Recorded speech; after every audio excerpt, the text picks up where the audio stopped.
I'm Sofi, and I'm currently at Kecara Forest Retreat, Bentong, Malaysia. Today, I'll be doing a sharing on why do we set up an altar. Right, maybe you have started on your journey on the Buddha's path towards enlightenment. Maybe you have shown your commitment by taking refuge vows from the three jewels, the Buddha, the Dharma, and the Sangha. Maybe you have attended Dharma teachings and doing prayers at your Dharma center. Then comes the question, why do I want to set up an altar? Isn't what I'm doing enough? I can always visualize, and I don't need an altar to do so. Well, today I'll be sharing on the benefits of setting up an altar. And if you haven't already, I do hope that you will do so to reap the benefits of having one.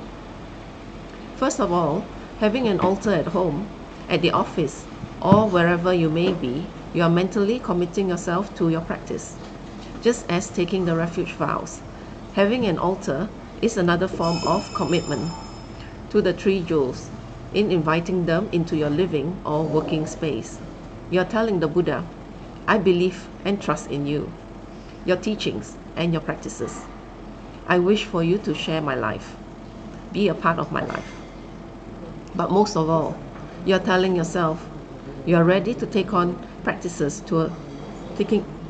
your practices to another level, to be serious towards gaining the way out of suffering and towards greater peace of mind. For ease of my sharing, I'll refer to an altar at home, but it's applicable to wherever you may wish to set your altar.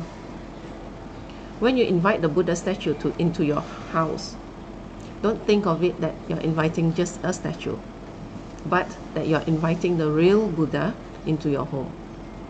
On the altar, in Tibetan Buddhism, we have the Buddha statue, which represents the Buddha's body. Other than the traditional Buddha Shakyamuni, there are many other beings who had gained enlightenment, and as such, they are also Buddhas. Here in Kecara, our Guru, His Eminence the 25th Samtuku Rinpoche, had blessed us with the practices of Lama Tsongkhapa as our main Buddha, Buddha Rajayogini as our aspirational meditation deity. Of course, this will require initiation from our Guru before we start the practice. Before we engage in the practice. And enlightened Toje Shukden as our protector. On the altar, on the right of the Buddha statue, we place a Dharma text representing the speech of the Buddha, and a stupa representing the mind of the Buddha, which we place on the left of the Buddha statue. The benefits of having an altar at home are the ease of practice. Whenever you wish to do your prayers, you now have a dedicated area where you can comfortably do your prayers or your practices. Of course, it doesn't mean that you replace going to your Dharma center for practices such as prayers or Dharma teachings or any activities that your Dharma center holds. A Dharma center serves to provide you with encouragement from your fellow Dharma brothers and sisters. You will feel supported in your service, in your practices. An altar with the three jewels blesses the environment, your family, and anyone, such as maybe your relatives, your friends, the person who services your aircon, or the person who delivers something, and so forth.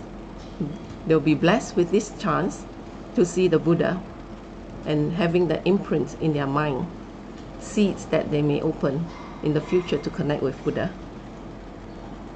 You gain the benefits of making offerings at your convenience.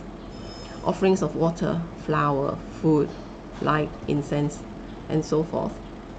Having an altar at home is easy for you to make offerings as often as you wish. There is the benefit of better visualization during your prayers or mantra recitation.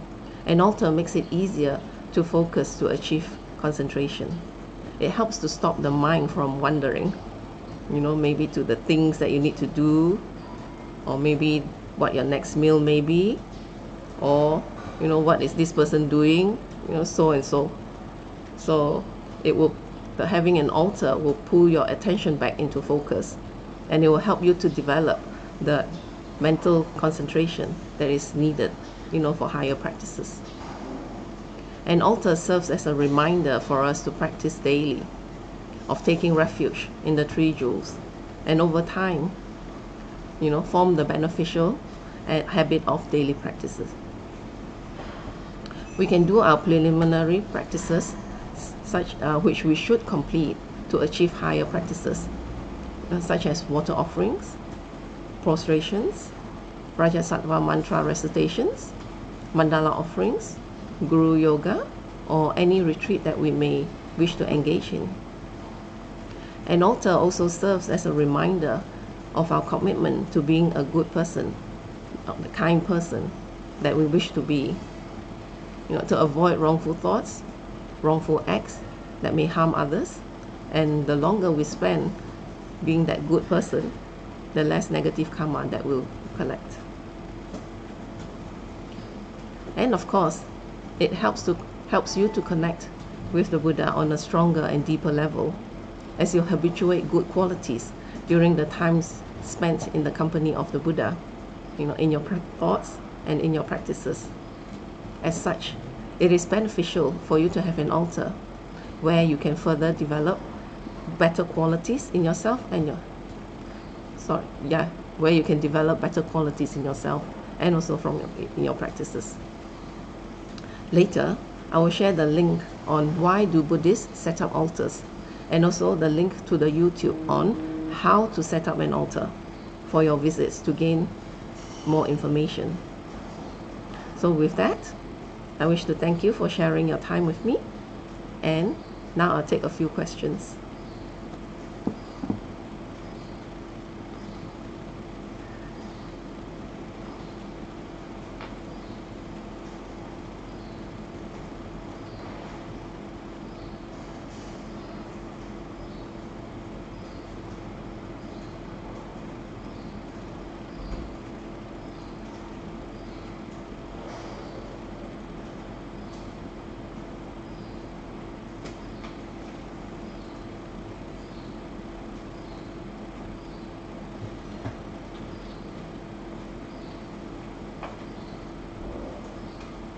Sorry, I'm having problem with seeing the questions.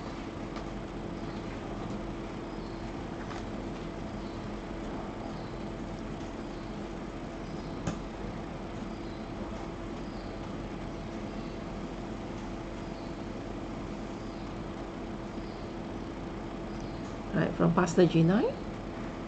You mentioned offering food, water, flowers, etc. Why do we offer the 8 sensory items?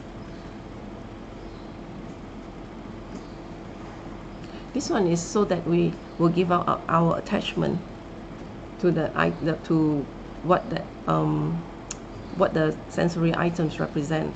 Maybe like flowers, our attachments to beautiful things, and like one of the sensory items is perfume, of smelling good. All this that will occupy our time, and the more that we spend the time on it, if we do not achieve it, then maybe it will bring suffering to us. So it's basically giving up our attachment, like especially food. We're always like looking for good food to eat and all that. So when we offer it out, we hope that it will cut our attachments.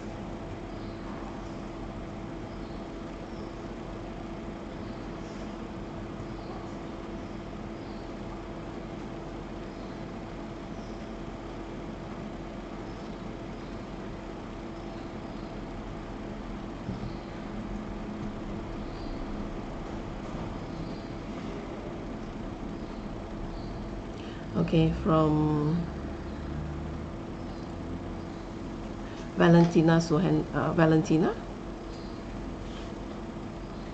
Can we put the image of an earth god, an enlightened being, on the same altar?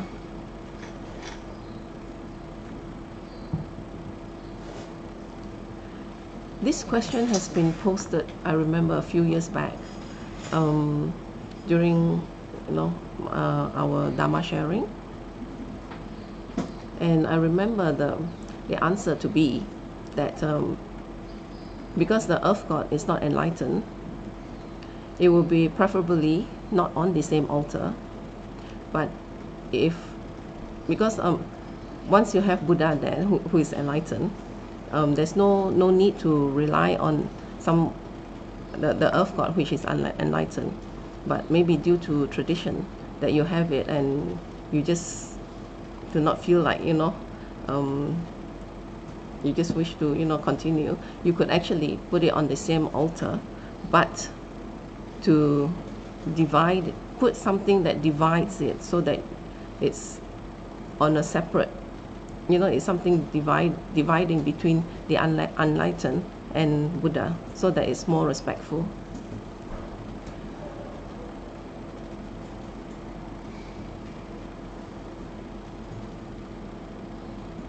Basically our practice is based on respect, so whatever is respectful to the Buddha.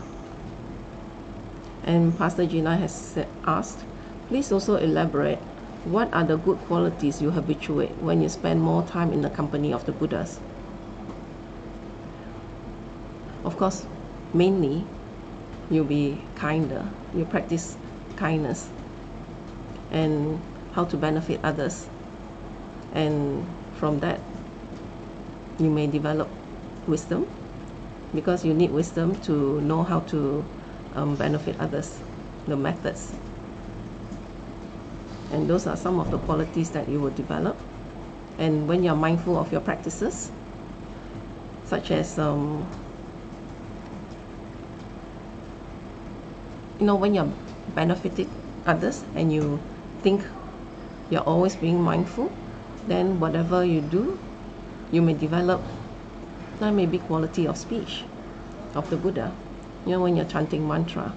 So that's some of the qualities that you can develop.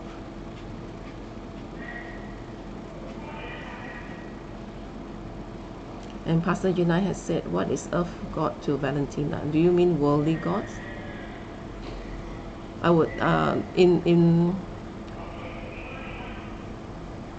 Asian Chinese practice, there is the earth god which we call Deiji Gong, which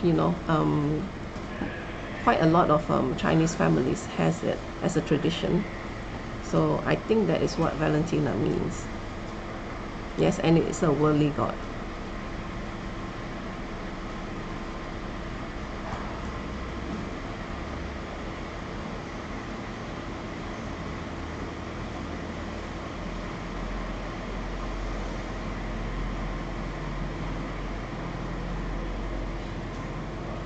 A question from Yin Teo. If we are not able to do preliminary practice, does it mean we will not be able to receive higher Tantra practice? This is subject to our Guru, and when in his enlightened or clairvoyance, he would know that whether we are ready or not. And as such, I cannot firmly say that you will not receive, because it's really dependent on the Guru.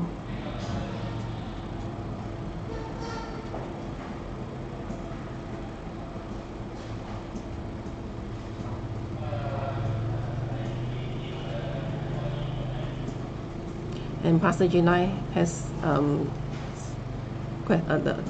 said, are you sure making offerings of the 8 sensory items helps us to cut off the attachment of to smelling good?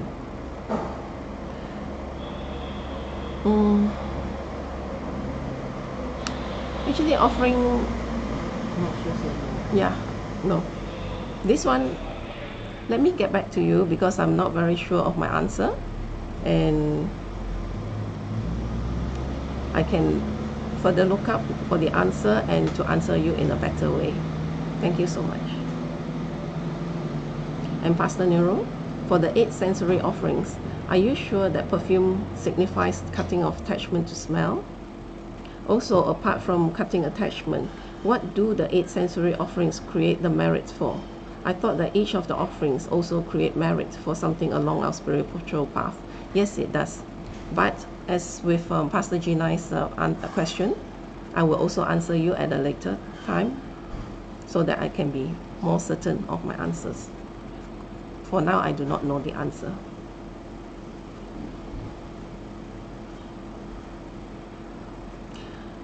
And Pastor Adeline, when you said few years ago there was a sharing about putting earth god and enlightened beings on the same altar, please share the source with us so that we can learn more from it.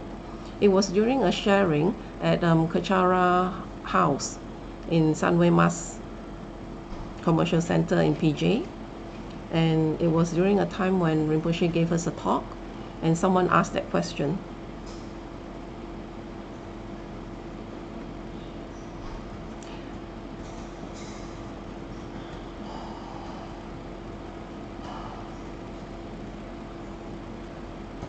And Pastor Nero has said, why is it more respectful to divide a Buddha and a worldly God? I thought the Buddhas are enlightened beings who have compassion. Then why would you need to separate them from the worldly God? The Buddha is compassionate. Actually, the Buddha is right. I think it would be better if I were to be sure of my answer and reply you at a later stage.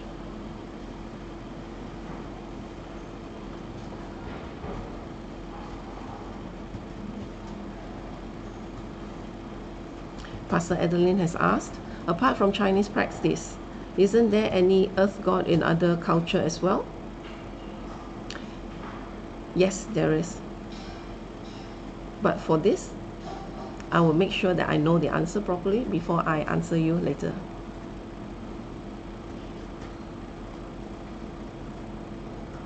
And Pastor Gina said, sorry, I don't think this question was answered clearly. In your answer to your question to Yi Yin, is receiving Tantra totally dependent on the Guru? Does this mean the student has no responsibility to make themselves ready to receive? No, of course not. We as students, we should do everything that we can and take responsibility so that we are ready to receive, if the time is, if we have achieved that mental concentration or that stability or other qualities that we need for Tantra, and not just leave it to the Guru. But okay, that is what my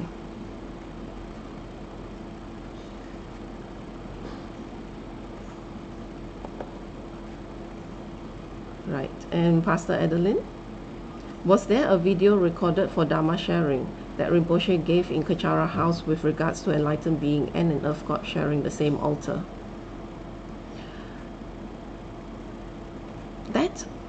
Well, I would say that Rinpoche always has his most of his Dharma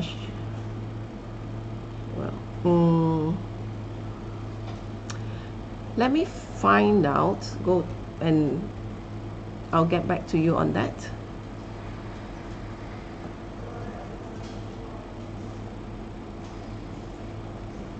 Because that was from my memory and it could be, it could be wrong. So it's better that I find out the answer before I answer.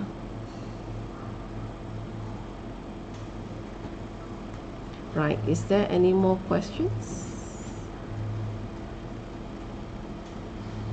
Okay, that's the questions for today. And thank you for sharing your time with me. And I'll end the session here with a completion dedication prayer.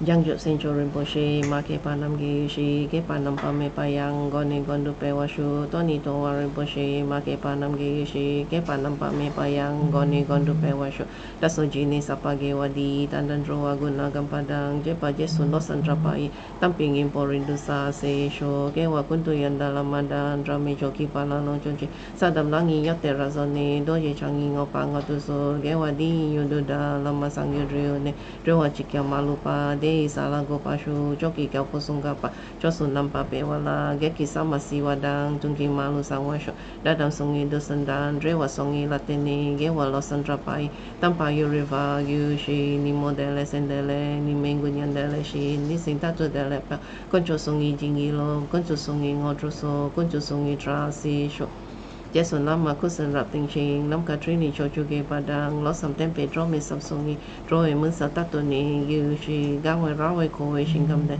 ben dan de wa malu go ne chen ren zik wan ten sing so yi sha pe shi de ba do de yu shi home tom pe ngo tru malu pa den de da la sao du so ko dan den pa long chok nam ke pa so shi shuk ten sel. Thank you.